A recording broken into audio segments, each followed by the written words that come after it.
विद्यार्थी मित्रांनो, आपण स्वाध्याय 7.2 मधील प्रश्न क्रमांक 2 पुढील आकृतीबंधाचे निरीक्षण करा व प्रश्नार्थकच्या जागी येणारी योग्य संख्या शोधा या प्रश्नाचे आपण उत्तर बघणार आहोत। तर यामध्ये वेगवेगळे लॉजिक कोणते बसतात ते आपण बघू।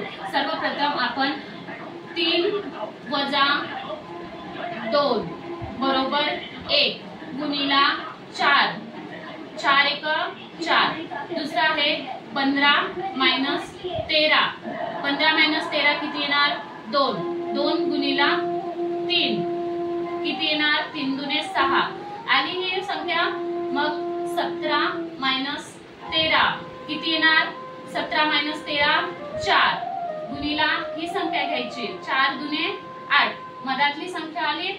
नंतर चौथ्या नंबरचं काय येणार 12 माइनस 10 बरोबर 2 गुणिला 2 बरोबर 4 आलं आपलं उत्तर बी ऑप्शन।